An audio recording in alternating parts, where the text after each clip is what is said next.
Hi hello welcome to our channel. నేను మీ సిరి. ఈరోజు మనం చెప్పుకోబోయే కథ నీకై తప్పించే నేను పార్ట్ 13. కథలకు వెళ్ళే ముందు లైక్ చేసి మన ఛానల్ని సబ్స్క్రైబ్ చేసుకోకపోతే సబ్స్క్రైబ్ చేసుకోండి. ఓయ్ ఒంటరితనమా, పారిపోతున్నావా? తెలుసు నువ్వు వెళ్ళిపోతావని. ఒక జత పక్షి కోసం మరొక జత పక్షి పడిన ఆరాటానికి ఆ ఎదురుచూపుకి ఇన్నాళ్లకు ఫలితం దక్కింది. అయిపోయారు జతగా ఈ జన్మకి. తన చేతిని పట్టుకున్న యజ్ఞ చేతిని మార్చి మర్చి చూస్తున్నాడు రిషి. నీతో మాట్లాడాలి రా. తన ఫ్లాట్ వైపు అడుగులు వేసింది. యజ్ఞ బాగోదు వదులు అన్నాడు రిషి. నువ్వు చెప్తే బాగుంటుందా అని అడిగింది సూటిగా. యజ్ఞ అసహనంగా వచ్చే అతని మాటలు. యజ్ఞని పద మాట్లాడాలి అంది. నీ ఫ్లాట్కి వద్దు అన్నాడు. సరే పద అయితే నీ ఫ్లాట్కి. లాక్కుపోయినట్టు నడిచింది. అదంతా ఆశ్చర్యంగా తోస్తుంది అతనికి. ఇప్పుడు చెప్పు అని అంది. రిషి అయోమయంగా చూశాడు ఆమె వంక. నువ్వు పెద్ద త్యాగమూర్తివని ఫీల్ అవుతున్నావా? నీ సుఖమే నేను కోరుకున్నా అంటూ పాటలు పాడుతూ గడుపుతాం అనుకుంటున్నావా? చెప్పు. చేతులు కట్టుకుని అతన్నే చూస్తూ అడిగింది. బయట వర్షం పడే సూచనలు కనిపిస్తున్నాయి. ఆకాశం మేఘామృతమైంది. యజ్ఞ అది అతనేదో చెప్పేలోపు రిషిని హత్తుకుంది గట్టిగా. రిషి షాక్ అయిపోయాడు. ఎందుకు రిషి నన్ను వదిలి వచ్చేసావు? ప్రేమించి ప్రేమను చూపించి ప్రేమించేలా చేసి వచ్చేసావు. నువ్వు లేకుండా ఎలా ఉండగలనుకుంటున్నావు? నేను లేకుండా నువ్వు ఉండగలవా? నన్ను దక్ష చేతిలో పెట్టదా అనుకున్నావా? ఆమె ఏడుస్తోంది. అతన్ని 2 చేతులతో గట్టిగట్టిగా కొడుతోంది. కిటికీల నుంచి సన్నటి జల్లు పెద్ద చినుకులుగా మారి వారిద్దరి మీద పడుతోంది. ఏడవకు, ఆయన నువ్వు చెప్పి ఉండాల్సింది అని అన్నాడు ఆమె కళ్ళల్లో చూసి కళ్ళు తుడుస్తూ. ఏమని చెప్పను, నీకు తెలియలేదా? నా కళ్ళలో కనిపించలేదా? ఆమె ముఖం ముడిచి ఆమె నోటి నుంచి వచ్చిన మాటలకి రిషి చేతులు యజ్ఞని చుట్టుకున్నాయి. అతని ఎద మీద వాలిపోయి ఆమె ఏడుస్తోంది వెక్కి వెక్కి. అతను ఊరుకోబెట్టేస్తున్నాడు. ఆమె తంది కాదు అనుకున్నప్పుడు అతని కంట నుంచి జారిన కన్నీటి చుక్కలు ఎవరికీ తెలియవు. ఇప్పుడు ఆమె తనదే అన్న సంతోషంతో అతని కంట్లో నుంచి కన్నీటి చుక్క జారి అతని తలకి ఆనించి ఆమె చెంప మీద పడింది. వర్షపు జల్లులో కలిసిపోయింది. ఆమె ఇంకా ఏడుస్తూనే ఉంది.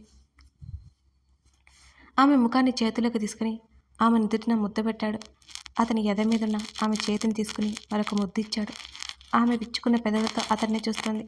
కన్నీరు ఇంకా ఆపలేదు. బహుశా సంతోషం కావచ్చేమో. అతన్ని చుట్టేసింది. మేఘాలు నీటి ధార పరిమళాన్ని పెంచాయి. ఇద్దరు పూర్తిగా తడిచిపోయారు. వణుకుతుంది యజ్ఞ. ఆమెను కౌగిలిలో బంధించేశాడు రిషి. రిషి పిలిచింది కొంతసేపటి తర్వాత. ఆమె సాన్నిహిత్యాన్ని ఆస్వాదిస్తూ పలికాడు. నీ మీద నాకు చాలా కోపం వచ్చింది అని అంది యజ్ఞ. ఎందుకు? అతను కళ్ళు మూసుకుని అలాగే ఉండిపోయాడు. నెట్టేసింది అతన్ని. ఏమైంది? బిక్కమొహం వేశాడు. ఎందుకంటావు? చాలా చేశావు. నీ మీద కోపం చూపించలేకెళ్ళా నీ దగ్గరికి వచ్చేసాను. ఇక దూరంగా ఉండలేకపోయాను. కోపం, బాధ, ఏడుపు అన్నీ చుట్టుముట్టాయి నన్ను. ఏమవుతుందో తెలియలేదు. తల తిరిగిపోయింది ఆ సమయంలో. ఈ రూపం నన్ను వదలట్లేదు. నీ ఆలోచనలు దూరం అవ్వట్లేదు. ఏం చేయాలో మళ్ళీ నా జీవితంలోకి ఎవరిని ఆహ్వానించాలని తలుచుకుని నా కొనుక్కొచ్చేస్తుంది. నీ దగ్గరికి వెంటనే వచ్చేసాను. వాలిపోయాను నీ ఎద మీద. ఇప్పుడు ఊరట కలిగింది నా మనసుకి. ఆమె ఏడుస్తూనే ఉంది. ఆమె పడిన సంఘర్షణ తెలుస్తోంది. ఆ బాధ రిషి కళ్ళ ముందు మెదలగానే అతని మనసు బాధగా మొలిగింది. యజ్ఞని మళ్ళీ దగ్గరికి తీసుకున్నాడు రిషి. మళ్ళీ నన్ను దూరం చేస్తావా? ఆమె అమాయకమైన ముఖం చూస్తూ లేదన్నట్టు తల ఊపి మరింత గట్టిగా హత్తుకున్నాడు. ఆ స్పర్శలోనే తెలుస్తోంది అతనికి గల ఆమె మీద ప్రేమ ఎలాంటిదో. నీ మీద కోపంగా ఉన్నాను. ఆమె దూరం జరిగింది. రిషి నవ్వాడు. ఆమె ముఖం తిప్పుకుంది. గోడకి ఆనుకుని కిందే కూర్చుంది.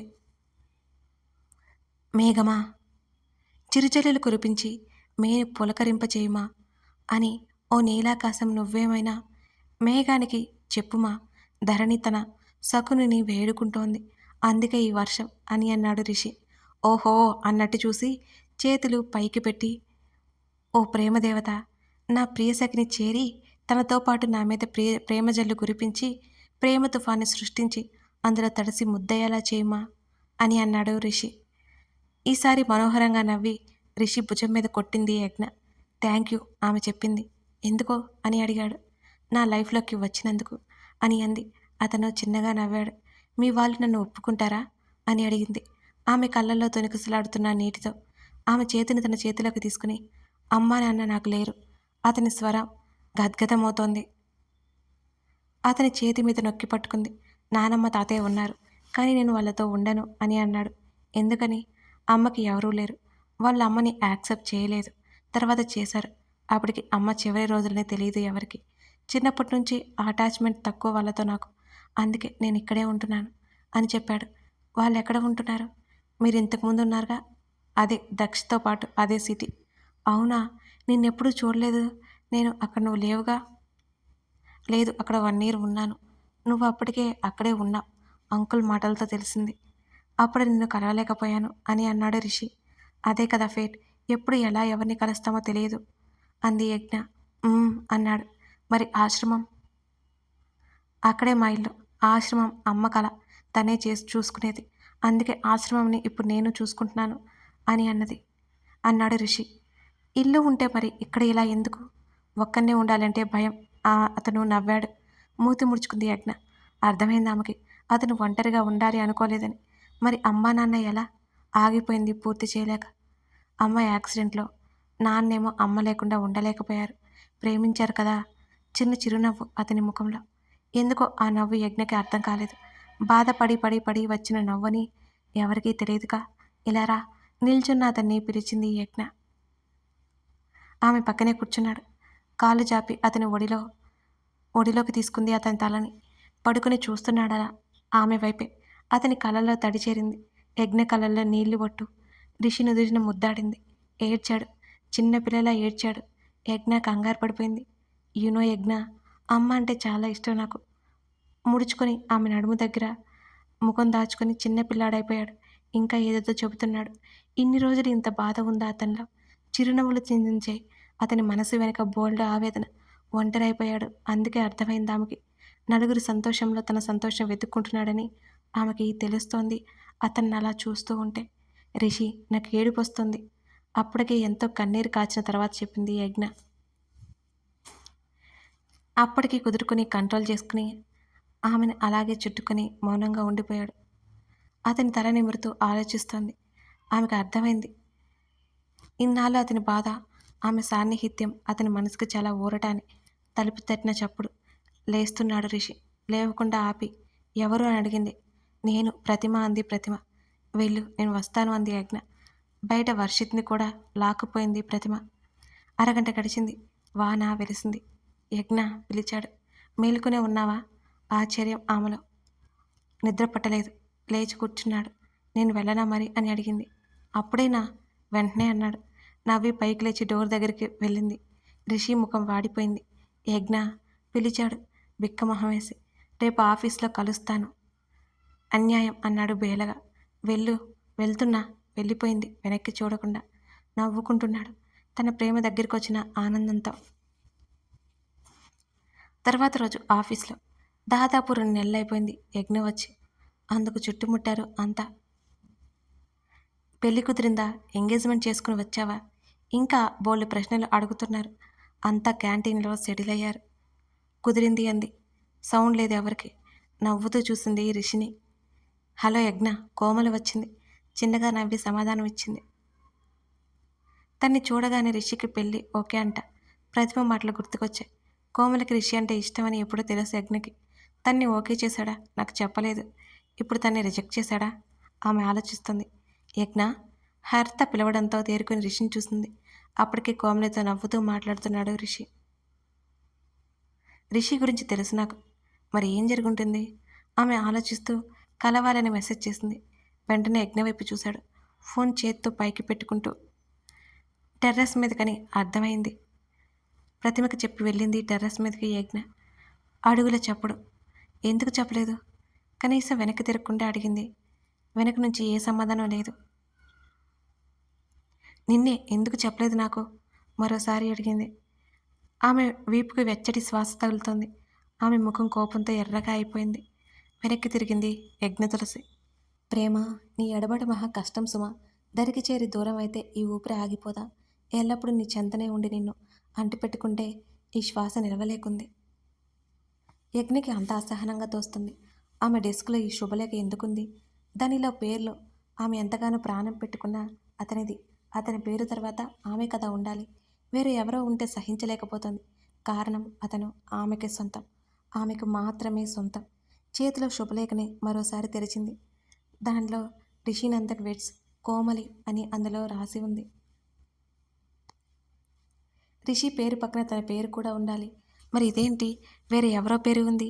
కోమలి కూడా రిషిని ప్రేమించింది, అది తనకు తెలుసు. అప్పట్లో పట్టించుకోలేదు. ఎన్నోసార్లు స్వయంగా తనే రిషితో కోమలి గురించి ఉండాలనుకుని వాళ్ళిద్దరినీ ఒంటరిగా వదిలేసి వచ్చేది. తను రిషి నుంచి తప్పించుకోవాలని అనుకుంది, పారిపోయింది. అతని ప్రేమ వద్దు అనుకుంది, అది కూడా రిషికి తెలుసు. కానీ అప్పుడు కష్టం అదంతా, ఇప్పుడు అసలు కష్టం. అలా చేస్తే తన గుండె బద్దలైపోదు. అవును, ఇది మాత్రం నిజం. మరి రిషి ఎందుకు చెప్పలేదు తనకి? తను పొద్దున ఆఫీస్కి వచ్చినప్పుడు కూడా లేదు. ఇప్పుడు ఎవరు పెట్టి ఉంటారు ఈ శుభలేఖ? కన్నీళ్లు కూడా వచ్చేశాయి. అప్పుడు గమనించి తుడుచుకుంది వాటిని యజ్ఞ. అడుగుల శబ్దం. ఎందుకు చెప్పలేదు? చూసేవారికి కోపం అనిపించవచ్చు, కానీ అది కోపం కాదని తనకి మాత్రమే తెలుసు. ఆమెను చుట్టుకోవాలి అనుకున్న అతని చేతిలో వాలిపోయాయి కిందకి. అప్పుడే వెచ్చటి ఊపిరి ఆమె వీపుకు తగిలింది. ముఖం ఎర్రగా మారిపోయింది అగ్నికి. అది కోపం వల్ల అయితే అస్సలు కాదు. వచ్చింది ఎవరో తెలుసుకోలేకపోలేదు తను. యజ్ఞ, ఆర్ యు ఓకే? అతని స్వరం గాబరాగా ఉంది. నాట్ ఫైర్ రిషి అని ఆమె గొంతు జీరపోయింది. అతని వైపుకు తిరిగింది. ఏమైంది? కంగారు స్పష్టంగా తెలుస్తోంది అతని గొంతులో. ఏంటిది ఇదంతా? నీరసంగా వచ్చాయి ఆమె మాటలు. ఏదో జరిగిందని అర్థమైంది రిషికి. అది ఏంటో అతనికి తెలియదు. యజ్ఞ తనకి దూరం అవ్వదుగా. ఈ ఆలోచనకే పిచ్చిగా ఉంది అతనికి. అసలు ఏం ఆలోచిస్తుంది ఆమె? ఇక నా వల్ల కాదు రిషి, ఇంకా భరించలేకపోతున్నాను. నన్ను ప్రేమగా దగ్గరికి తీసుకునే నువ్వు కావాలి, నీ తోడు కావాలి, జీవితాంతం కావాలి. కానీ ఇలా జరుగుతుందని ఎందుకు అనుకోలేదు నేను. నాకే ఎందుకు ఇలా జరుగుతుంది? నీ మీద అనుమానం అస్సలు లేదు. ఆ మాట మెదడన్న మనసు ఊరుకోవడం లేదు. నువ్వేంటి నాకు తెలుసు, కానీ ఏదో మూల నాకు నువ్వు కాకుండా పోతావని బాధ పిండేస్తోంది గుండెని. చెంపల మీద నుండి స్వేచ్ఛగా జారిపోతున్నాయి కన్నీరు. వాటిని ఆపే ప్రయత్నం చేయట్లేదు ఆమె. అతను ఎక్కడ దూరం అయిపోతాడో అనే భయం. యజ్ఞ, అసలు ఏమైంది? ఏం జరిగింది? బాధ తాలూకా మాటలు అసహనంగా వచ్చాయి ఆమె ప్రవర్తనకి అతనికి. ప్లీజ్ వెళ్ళొద్దు, నన్ను వదిలి చుట్టేసింది రిషిని. ఆమె కంట్లో నుంచి కారే ప్రతి కన్నీటి పొట్టు అతని షర్టుని తడిపేస్తుంది. యజ్ఞ, ఆమె దేనికో భయపడిందో లేక బాధపడిందో అనుకుని ఆమె చుట్టూ చేతులు వేసి, నేను నిన్ను వదిలి ఎక్కడికి వెళ్ళట్లేదు. నువ్వు పారిపోయినా నిన్ను వెతుక్కుంటూ వస్తాను. నా నుంచి తప్పించుకోలేవు అంటున్నాడు. ఒక చేత్తో ఆమె తల నిమురుతూ మరో చేత్తో ఆమె వీపు తడుముతూ. నిజంగానా అంది తల ఎత్తి చూసి. నిజంగా నిజం, ప్రామిస్. యజ్ఞ తల మీద పెట్టబోయి ఆగిపోయాడు. అతని తల మీద పెట్టుకున్నాడు రిషి. నాకు భయం వేసింది, కోపం కూడా వచ్చింది అంది మూతి ముడుచుకుని. ఆమె మాట్లాడుతుంటే ముద్దుగా అనిపించింది రిషికి. అసలు ఏం జరిగిందో ఇప్పటికీ నువ్వు చెప్పట్లేదు నాకు. చెబుతావా ప్లీజ్? గడ్డం పట్టుకుని బ్రతిమాలతో అన్నాడు రిషి. అతని నడుము చుట్టూ చేతులు వేసింది. మరింత గట్టిగా పెనవేసి ఒక చేత్తో ఉన్న శుభలేఖ చూపించింది అతనికి. ఆమెను ఒక చేత్తో దగ్గరికి తీసుకొని మరో చేత్తో చూశాడు ఆ శుభలేఖని. అప్పటి వరకు రిషి ముఖంలో ఉన్న ప్రశాంతత పోయి ఆలోచనలో పడ్డాడు. యజ్ఞని వదిలి మెట్ల వైపుకి అడుగులు వేశాడు. అతను అలా హఠాత్తుగా వదలగానే దుఃఖం కమ్మేసింది ఆమె మనసుని. ఏమైంది? ఎందుకు వెళ్తున్నాడు? మెట్ల దగ్గర గోడ చాటు నిలబడి ఉన్న కోమలి చేతిని పట్టుకుని లాగి ముందుకు తీసుకొచ్చాడు రిషి. కోమలి తనేంటి ఇక్కడ ఉంది? ఎప్పుడొచ్చింది? ఇప్పుడు ఏమి జరుగుతుంది? మా మాటలు వినిపించిందా? అందుకే రిషి నా నుంచి తీసుకెళ్ళిపోతుందా? ఈ శుభలేఖ అదే చెబుతోంది. ఆమె భయం భయంగా చూస్తోంది వాళ్ళ వైపే. ఏమిటో ఈ ప్రేమ? వద్దు అనుకున్నప్పుడు వారితో ఏ సంబంధం ఊహించుకోలేరు. ఒక్కసారి కావాలి అనుకున్నప్పుడు వారు లేకుండా జీవితమే లేదనుకుంటారు. ఇప్పుడు యజ్ఞ పరిస్థితి కూడా అంతే ఉంది. తనకేమైంది? ఎంత ధైర్యం, ఎంత తెగింపు! ఇప్పుడు రిషి విషయంలో ధైర్యంగా ఉండలేకపోతుంది. అతను తన మనసుని పూర్తిగా ఆక్రమించేశాడు. పొరపాటున అతనికి దూరం అయితే అన్న ఊహే తన మనసు వెలువెల్లాడుతూ ఉంది. అదే నిజమైతే తను బ్రతకగలదా? యజ్ఞ, రిషి పిలుపుకి ఆలోచన నుంచి బయటకొచ్చింది యజ్ఞ. ఇదంతా కోమల పనే. కోపంగా వచ్చాయి అతని మాటలు. ఎప్పుడు ఇలా లేడతను, ఇంత కోపంగా లేడు. ప్రశాంతంగా చిరునవ్వుతో ఉంటాడు. బహుశా అతని కోపానికి కారణం ఆమె కంట చిందిన కన్నీరు కావచ్చు. యజ్ఞకంతా అయోమయంగా చూసింది. కోమలి పనేంటి? ఏమైంది రిషి అని అతని చేతిని పట్టుకుంది. ఆమె చేతిని తన చేతిలోకి తీసుకుని మరో చేత్తో ఆమె చెంప మీద చేయి వేసి కంగారు పడకన్నాడు రిషి. ఏంటిదంతా? ఇప్పటి వరకు అతని గొంతులో మృదుత్వం ఎడిపోయిందో తీవ్రంగా వచ్చింది అతని మాట. ఏమి మాట్లాడుతున్నారు రిషి సార్ అని అయోమయంగా చూస్తూ అడిగింది కోమలి. నటించాలని చూడకు. యజ్ఞ మనసుని పాడు చేస్తున్నావు ఎందుకు నువ్వు? నీ ప్రయత్నం దేనికోసం?